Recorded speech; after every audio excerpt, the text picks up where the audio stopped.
O ouvido da igreja hoje é seletivo. E não pense que isso é um elogio. É mesmo, eu sou uma pessoa seletiva? Não. Por que é seletivo o ouvido da igreja hoje? Só escuta o que lhe é conveniente. Começou a cutucar? Não quero ouvir, não quero saber, não pregue isso para mim. Começa a falar de bênção, vitória, prosperidade, você vai ser salvo. É isso que eu quero. Começa a pregar duro e falar que o coração do povo é ruim, que nós precisamos nos arrepender. Não, isso aqui não. Isso é selecionar debaixo da minha conveniência carnal.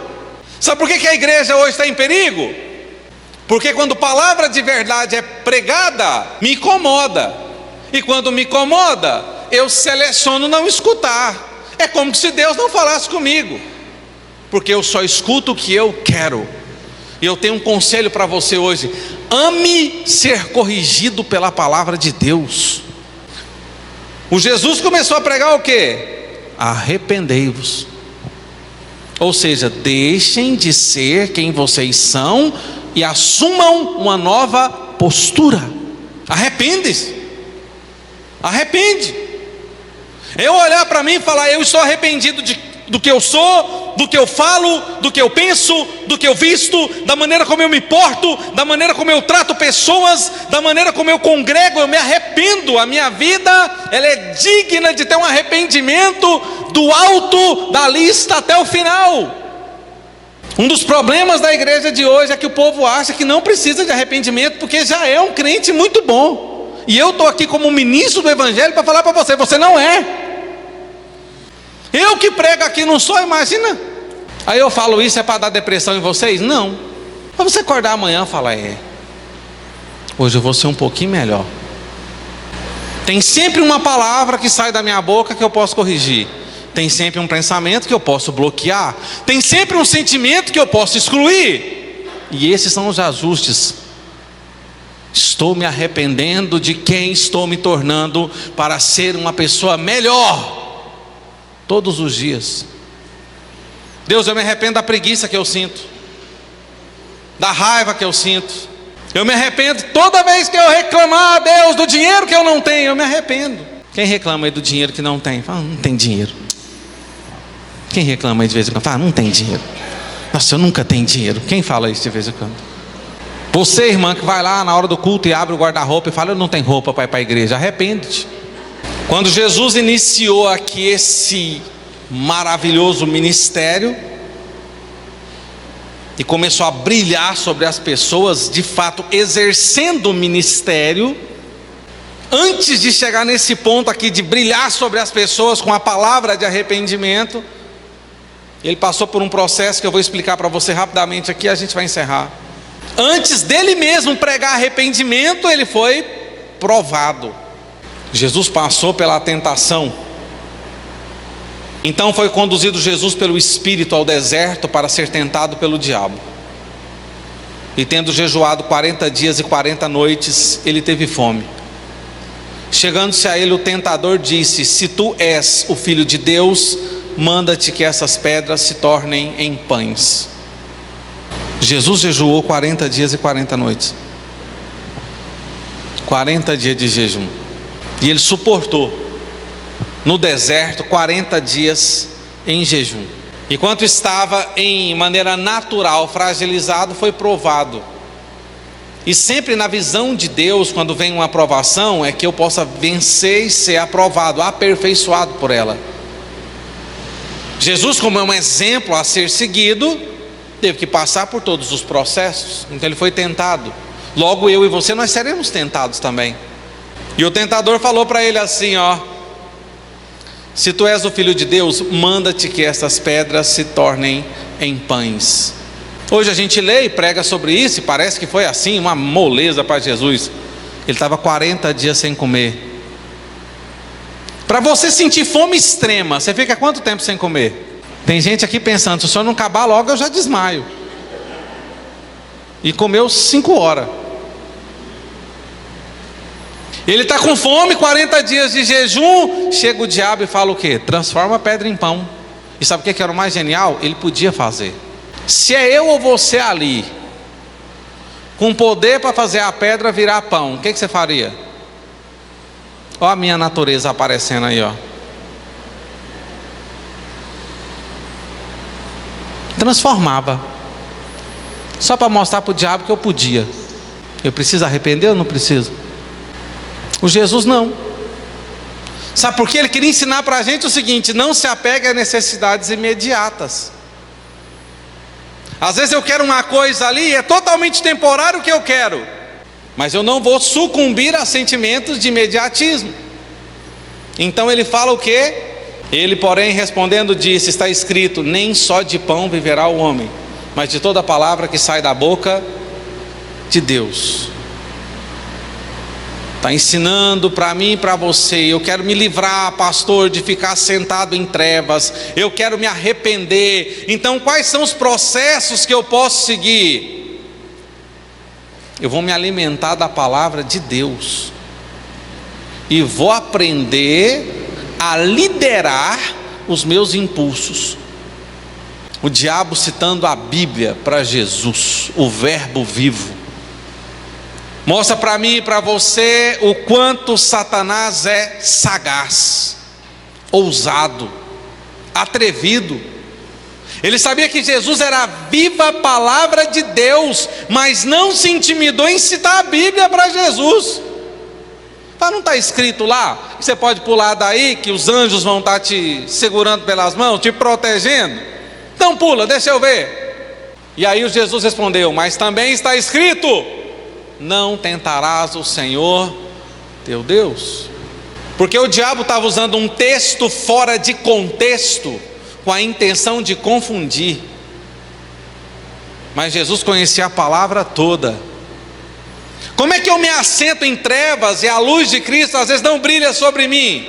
Quando eu sou aquela pessoa que tudo que eu quero saber aqui, o que eu quero ler aqui, o que eu quero descobrir aqui, é um texto isolado, fora de contexto, que só atende às minhas necessidades, só atende às minhas conveniências.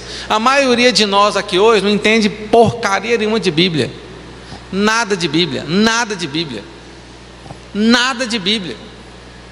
E muitos aqui, o que sabem de Bíblia, não adianta nada. Por quê? Porque sabe o contexto histórico, teológico. Porque lá no Antigo Testamento tem tantos versículos, 50 capítulos. O que eu quero saber disso? Sabe o que a Bíblia interessa para mim? A aplicação pessoal. Como é que eu pego isso aqui e coloco na minha vida para ser abençoado? Porque muitos de nós estão assentados numa região chamada sombra da morte e não conseguem ver a luz de Cristo brilhar sobre nós. Porque a gente é seduzido por tudo que o mundo oferece. O mundo, não vamos enganar ninguém aqui, o mundo é muito sedutor.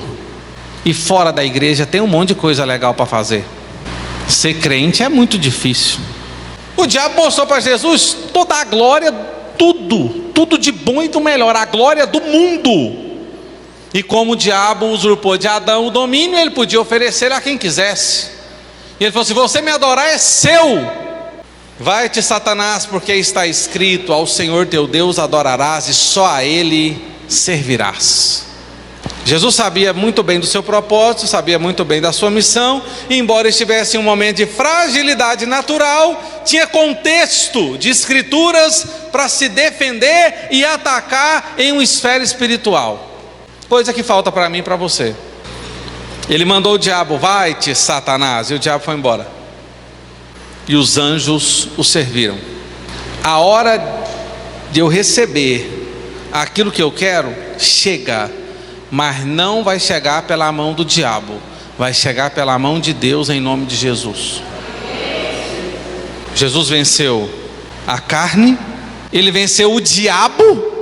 Aqui, ó, ele venceu o diabo. Por isso que eu não preciso mais vencê-lo, ele já foi derrotado. Eu só preciso resisti-lo. E dando seguimento a todo o seu ministério, ele venceu aquele que ele nasceu para vencer. Ele venceu a morte. Ele venceu em todas as esferas. Ressuscitou pelo próprio poder, tendo morrido em santidade. Às vezes eu e você, a gente fica, embora congregando, ainda sentados curtindo o silêncio de Deus, o afastamento da revelação, a falta de visão. E por isso, para muitos, a vida é muito mais difícil. Eu estou aqui para você entender que Deus está falando, desde que você decida escutá-lo. E na maioria das vezes, a palavra de Deus para nós, ao contrário do que muito crente pensa, tem crente muito esquisito, que ele acha que todas as vezes que Deus vai falar com ele em amor, Deus vai olhar para ele e dizer o quê? Filho amado, te desejo, isso é um sonho realizado. Eu acho que eu não vou escutar isso de Deus nunca. Quando Deus vem falar com a gente, Ele fala o quê? Arrependa-se. E essa é uma das expressões de maior amor, porque Ele conhece o meu potencial e sabe que eu consigo ser muito melhor. Não quer me ver assentado em trevas ou em região de sombra da morte, porque Ele precisa que eu saiba, Ele precisa que eu entenda que a luz dele já brilhou sobre a minha vida. Deus não criou você para ficar andando aí batendo cabeça em escuridão e treva. Saia daqui hoje sabendo, Cristo, sua palavra e a sua verdade já raiou sobre a minha vida.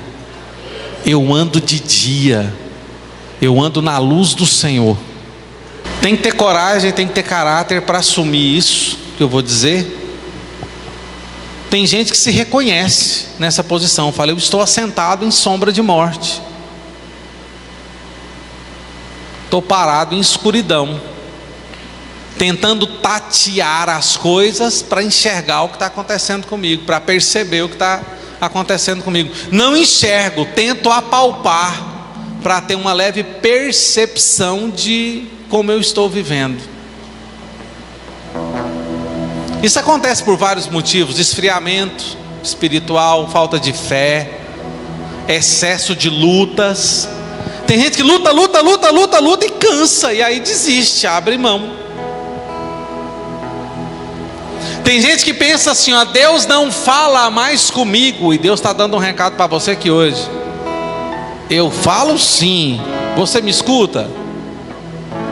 Você me ouve? Ou será que nós como igreja aprendemos, como eu disse, a selecionar o que eu quero ouvir de Deus?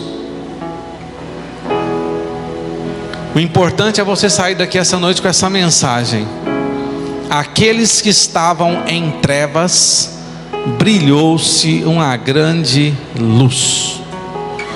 E para quem estava sentado em escuridão, a luz raiou. Isso é mudança de vida, através da vida de Jesus Cristo.